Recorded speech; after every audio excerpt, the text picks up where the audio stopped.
What's going on, my little YouTube crash dummies? My name is Hunt Noobs. I'm coming back at you with another addition to my series called Through My Eyes, guys. And I apologize right now. I know it's been a while since I've uploaded Through My Eyes video, but you know, it is what it is. As I stated before, I have to be feeling it, and I'm not talking about my nutsack, boys and girls. I'm talking about the emotions that I want to project to you guys through this commentary. So with that being said, guys, to all my newly acquired subscribers, I'm going to give you guys a rundown of what this is.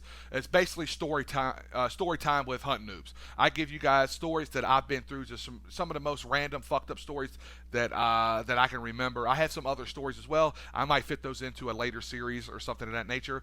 And basically what I have done, I've integrated Call of Duty into that, since basically that's what my channel is based off of. And I used World at War in the beginning. Right now I'm right around 17 years old in my storytelling time, so I'm using Black Ops, and then once I get a little bit older, I will move over to Copy and Pasters 3, aka Modern Warfare 3, aka the worst fucking Call of Duty of time. Take a deep breath, noobs. So, if you guys want to watch my previous videos, all you have to do is check the description. There will be a link. We'll take you to the last video, and you just keep doing that. You'll go to the last video. There will be a link there. We'll take you to the last video before that one, and so forth, all the way back to the very first video that I upload called Through My Eyes, if you guys feel like, you know, you enjoy this series and you want to watch all these. So with that being said, guys, as always, I left it on a juicy little cliffhanger, and so I'm gonna get this party started. As I stated before, guys, I was at a party. My buddy left me for some pussy, which, you know, I can't blame him. You know, I know it's definitely bros before hoes, but you know what? Sometimes you got to go after the snatch sometimes. So he left me, so I got in a ride, or a group of us got a ride with this dude. You know, as long as we gave him some gas money to, he's going to drop us off, you know, where we're from. So on the way home, his little piece of shit van broke down, so we pulled off inside of the what the hell was it? A gas station. So as I'm sitting there, you know, I'm trying to be the hero. I'm going to go steal this car. I'm going to come back, save the day, give us all a ride home. That's at least what I'm thinking. So I get a pair of needle nose pliers. I go steal this car. As I come back inside of the parking lot, guys, all of a sudden I see 3 cop cars. And I'm thinking in my head, what the fuck has happened since I left? You know, I mean, really, what could have went bad since, you know, I felt like I was only going for 10 minutes, but maybe I was going for 20. Well, apparently somebody called the cops because there was a group of people inside of a fucking gas station parking lot, which I guess is understandable, but it kind of sucked for me, right? Because I got a stolen car, and I'm pulling to the gas station, and the cop just looks at me and says, "Stop!" Puts his hands up in the air, and I just put my hands up in the air. I know you guys can't see it, but that's what I swear to God, that's what I just did. So, so I stopped the car, put it in park, and he comes up to the car. He's like, "Hey, do you know that you don't have your lights on?" And I was like, "Oh, I'm so sorry, officer. I apologize. Just, you know, just woke up. You know, this, that, and the other." So I put the lights on. He's like, "Well, also you need to slow down as well, but you have a good day, okay?" So I'm thinking, hell yeah, I'm about to get away with this shit. Hell to the yeah. So as I put the car in drive, he looks down at the steering column and sees that it's been ripped off. And he's like, "Hold on for a second. Turn the car off." So I turned the car off. I'm looking at all my buddies. They have them all lined up, sitting down on the ground against the van where it was parked at. And he calls for another officer to come over. So the other officer comes over, looks down the side, sees the steering column broke. He giggles a little bit, tells me to get out the car. As I'm getting out the car, all my, you know, my good buddies, right? They're all laughing at me, calling me a pussy because I didn't take off running. You should have gunned it. You should have gunned it. And the cop is like, "Y'all need to shut the fuck up, man. What if he got killed or he killed somebody else? You're lucky I don't charge everybody here with this fucking stolen vehicle." So I'm like, no. They had nothing to do with it. I told them I was going to go take a piss. This is all my doing. So I got arrested, so I'm going back to detention, aka jail for kids under the age of 18, for the 3rd time in less than a month. So I know this is going to be a doozy, right? So I'm in jail actually this time for 2 months, and the reason why I'm in for 2 months, I am fighting.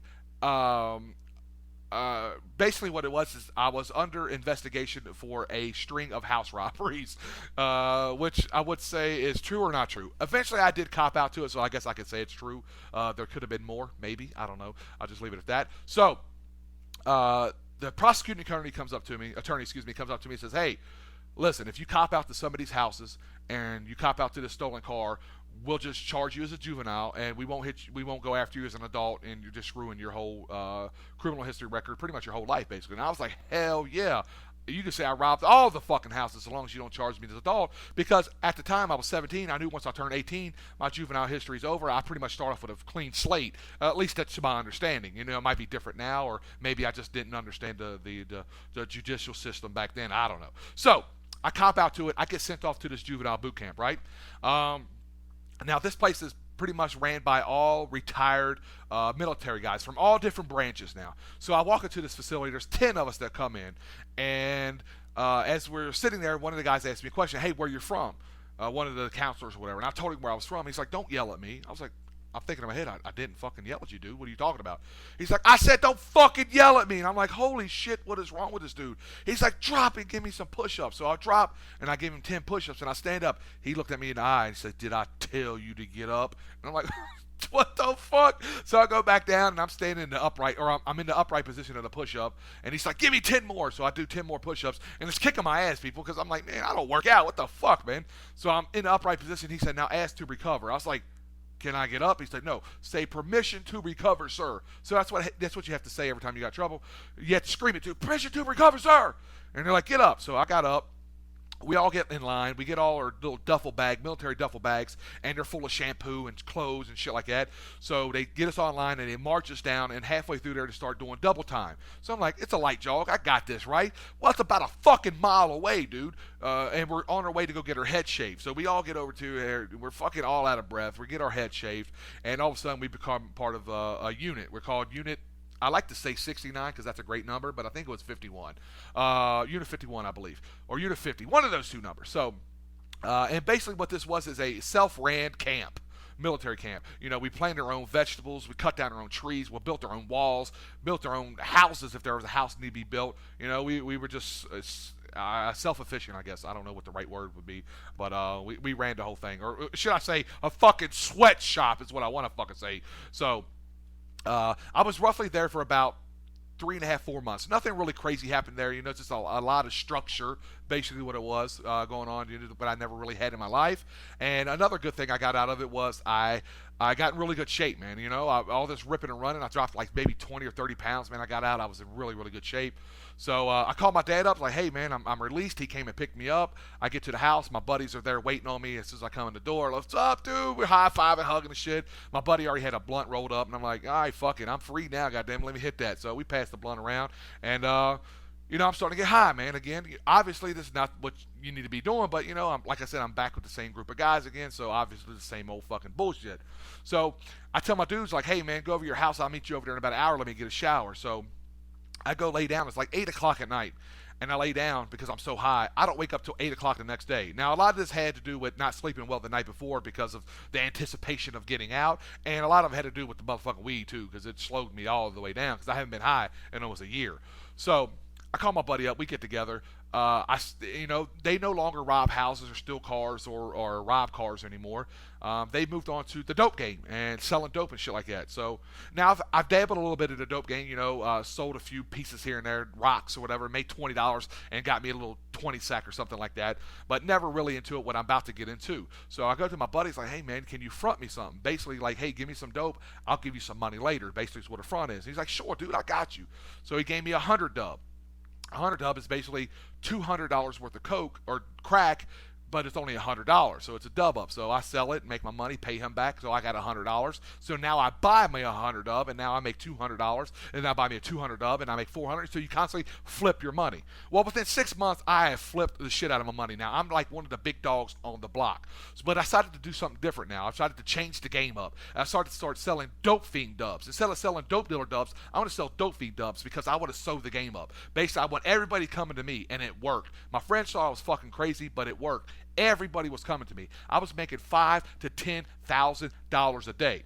Now, we're making this type of money and this flashy lifestyle that I was living. Obviously, it's going to be spectated, right? Yes, that's exactly what happened. The cops were watching me, and the FBI was watching me at the time. You know, I'm one of the big dope dealers on the block. So, about another 6 months into it, you know, I'm moving weight, man. I'm into kilos, guys. I ain't shitting you not, man. I was pushing, you know, it was a lot of money. It was a lot of dope, a lot of shit going on. I had more money than I knew what to do with. So, like I said, about 6 months into it, all of a sudden I can hear this boom on a door. And I'm like, what the fuck was that? Boom! Boom! All of a sudden my fucking door come flying in. And what is it? It's the fucking FBI, dude. So I take off running. And as I take off running, I'm running through this one room. And I had some dope in my hand. And I take the dope and I throw it down on the floor. Or I throw some down on the floor. I take and I run through the next room, and as I'm going through the next room, I go out my window, and all of a sudden this officer reaches over and grabs me as he pulls me in. As he pulls me in, I punch through the window to throw the rest of the dope out. So all of a sudden, I get laid down on the ground, and I get this gun point to the back of my head, guys. So I'm gonna end that story right here. It's about to get good, boys and girls. Anyways, it's your boy Hunting Noobs. I'm out this bitch. Deuces, get back, son. Woo! Hell yeah!